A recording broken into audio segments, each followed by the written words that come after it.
berdasarkan kerangka penilaian tata kelola sampah nasional, ini Kabupaten Ciamis merupakan satu-satunya kabupaten dari 514 kabupaten kota yang memiliki nilai tertinggi berdasarkan pantauan selama 1 tahun.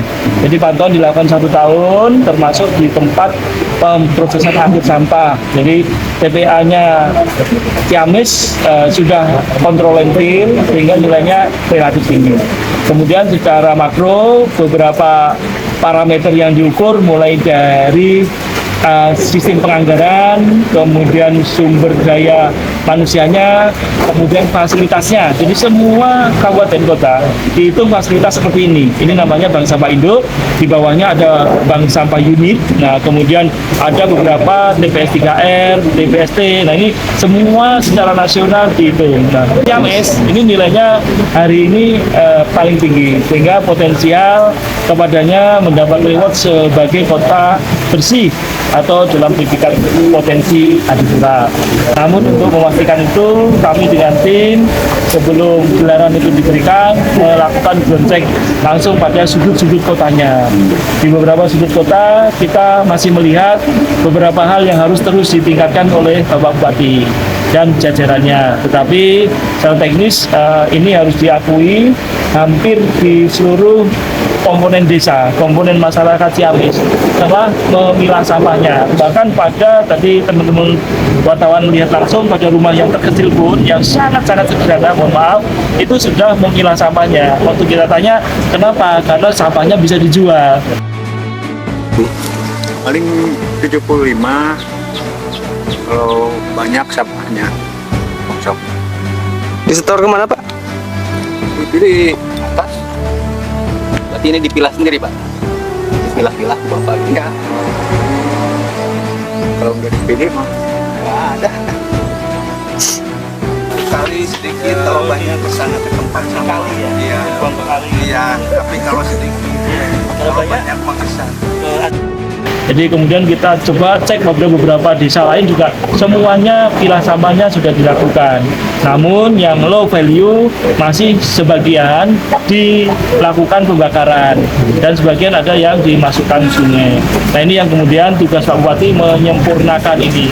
Kita Kementerian Lingkungan Hidup sangat ingin ada satu kabupaten yang paripurna dalam pengelolaan sampah. Masa toyo 287 juta penduduk Indonesia tidak ada satu kabupaten pun yang mampu menyelesaikan sampah. Masa kita serendah itu? Saya yakin ini hanya karena belum terpanggil saja. Mudah-mudahan dengan contoh yang dibangun Ciamis ini akan menjadi lesson yang jadi pembelajaran bagi banyak pihak untuk kemudian kalau seandainya Ciamis yang seperti ini bisa, maka mereka yang kota-kota kaya, yang kota-kota lebih ke kota, mestinya lebih sangat bisa daripada Ciamis. Ini saya harapkan Ciamis ini akan mampu menjadi trigger dan martir untuk mengurai permasalahan darurat sampah yang hari ini sedang kita alami. Serius, Indonesia hari ini dalam darurat sampah dan kita tidak boleh main-main. Kita harus selesaikan dengan semua instrumen yang ada. Tidak boleh ragu-ragu. Kalau memang harus ada penegakan hukum, kita bersama-sama harus tegakkan. Hanya dengan cara itu Indonesia bisa keluar dari krisis sampah. Sekali lagi, hampir semuanya krisis sampah, tidak terkecuali kota-kota besar. Mari kita gunakan semua instrumen untuk kemudian meningkatkan budaya kita, budaya Indonesia maju sebagaimana layaknya Indonesia sebagai negara yang berdaulat. Ini penting untuk menjadikan citra bangsa kita. Sampah bukan hanya masalah sampahnya, tetapi menunjukkan tingginya budaya kita. Saya rasa Indonesia mampu itu dan kita mulai dari sekarang. Kami mengakui masih banyak kekurangan, kelemahan. Kami baru punya mimpi, punya niat, punya keinginan. Ciamis dengan keterbatasan, kami sangat hampir tidak bisa bergerak. Kami hanya mengajak, menghimbau peran serta partisipasi masyarakat. Hanya itu aja. Karena kami kalau digitalisasi menggunakan pengelolaan mesin sampah, kami tidak mampu, kami tidak punya uang. Kami menghimbau masyarakat untuk memilah sampah dibiasakan dari rumah.